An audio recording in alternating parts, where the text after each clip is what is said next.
Là có 7 bước nha.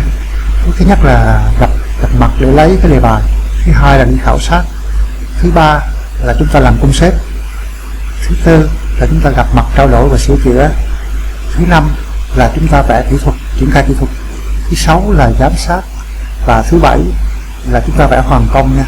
Hôm nay chúng ta trao đổi về cái đề tài là cái quy trình thiết kế của một kiến trúc sư chuyên nghiệp thì sẽ như thế nào nha. Với kinh nghiệm gần 30 năm làm nghề và thiết kế hơn ngàn công trình lớn nhỏ các loại thì nó có nhiều cái nó khác với nhà dân một chút, nhưng mà nếu như cái cách làm mà nếu như các bạn làm được đúng đầy đủ chừng này bước thì mình nghĩ là nó sẽ trọn vẹn hơn, dù nó hơi mệt một chút thôi. Công trình lớn công trình nhỏ gì nếu như mình theo đúng 7 bước này thì mình sẽ làm việc nó tốt hơn nhiều. 7 bước trong quy trình thiết kế là nếu như các bạn làm đủ 7 bước này thì công trình nó dễ trọn vẹn hơn. Đặc biệt là dành cho các bạn mà chưa có kinh nghiệm và chưa làm 7 bước thì các bạn nên theo 7 bước này để làm. Bước đầu tiên là chúng ta gặp chủ đầu tư, nhận cái lời mời để mà chúng ta chốt cái đề bài. Mình nói hết có một lượt để cho các bạn dễ nhớ ha. Gặp để chốt cái đề bài. Bước thứ hai là bước đi khảo sát. Bước thứ ba sau khi khảo sát về chúng ta lên công xếp là lên phương án đó. Bước thứ tư là gặp chủ đầu tư. Tùy theo độ phức tạp công trình có thể gặp một lần hay là nhiều lần để chúng ta chốt những cái thay đổi, những cái điều chỉnh cho phù hợp nhất. Đó là đến bước thứ tư là chúng ta triển khai kiến trúc, triển khai hồ sơ kỹ thuật đó. Và sau khi thỏa mãn 3 bước kia là thỏa mãn chủ đầu tư, còn bước này là để thỏa mãn các chuyên gia này, các kiến trúc sư, các kỹ sư, kết cấu điện nước, phòng cháy chữa cháy, tự động, EMI đó, để thỏa mãn cái nhu cầu các anh đó, làm sao cho trọn vẹn nhất. Bước thứ năm là chúng ta ra giám sát công trình lúc nó thi công. Bước thứ 6 đâu bước thứ 7 chứ. Bước thứ 7 là chúng ta vẽ bản vẽ hoàn công, ghi chú là những cái quan trọng để sau này chúng ta sửa chữa cho dễ. Thì mình cứ nhấn mạnh là bước thứ nhất đó là bước thật là quan trọng nhất của người làm kiến trúc sư, đó là làm tư vấn.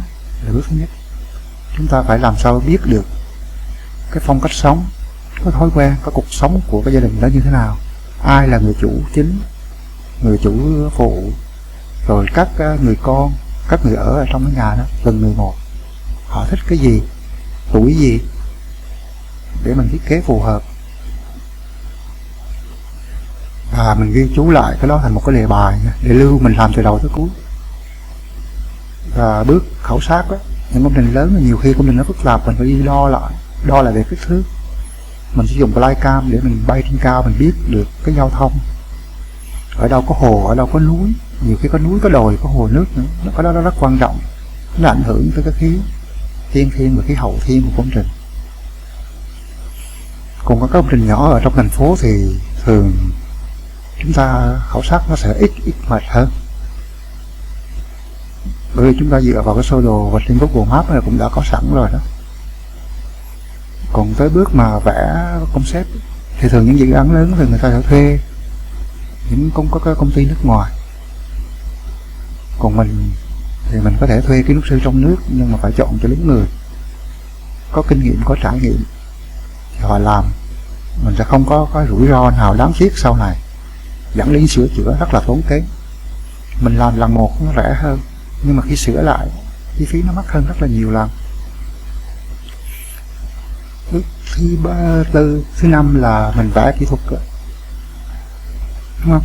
Vẽ kỹ thuật thì chúng ta bước này chúng ta cần phải cân nhắc và làm sao đây là cái bước mà giống như là mình soạn một cái kịch bản phim, ai nói trước ai nói sau, tình tiết như thế nào, những cái drama nằm ở đâu.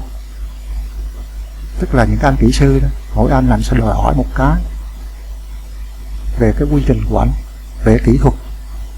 Nhưng mà các anh kiến trúc sư anh cũng có những cái đòi hỏi nó như là cái mới, cái đẹp, thì các anh kia phải tìm cách nào đó để mà thỏa mãn được. Thì cái này là trong một cái đội ngũ đó, họ sẽ biết cách họ làm, họ làm lâu với nhau thì họ sẽ có nhiều công nghệ mới, tự họ ra vận động tìm được những chuyện cách mới để mà hài hòa, để mà phù hợp hết tất cả mọi chuyện. Giám sát thì mình cử cán bộ đi, và yêu cầu thường là chủ đầu tư họ sẽ trả lương, phụ cấp lương theo tháng, đó là người giám sát công trình. Và cuối cùng là bản vẽ hoàn công,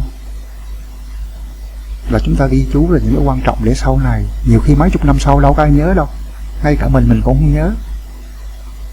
Cho nên là có cái sơ đồ đó để mình sửa chữa nó dễ, nó đỡ tốn kém hơn.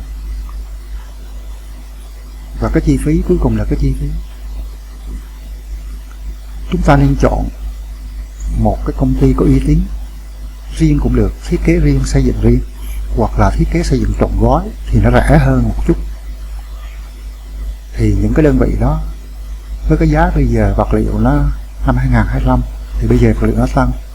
Năm ngoái mình có thể nhận là 7 triệu, nhưng bây giờ thì tổng hai cái khâu vừa thiết kế vừa xây dựng không có bao gồm, xây dựng hoàn thiện luôn rồi nha, nhưng mà không có bao gồm các đồ nội thất rời như là bồn cầu, đèn trang trí, bàn ghế, tủ, các thiết bị bếp vân vân, các cái mình mua rời mình gắn vô đó là không bao gồm. Thì năm này chắc giá nó bây giờ chắc khoảng 10 triệu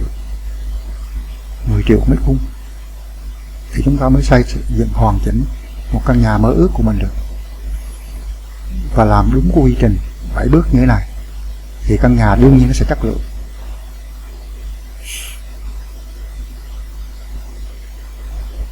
Còn về nghề đó thì thật ra là chúng ta mỗi người đều có cái nghề để chúng ta kiếm cái thu nhập, kiếm cái thặng dư để mà nuôi gia đình.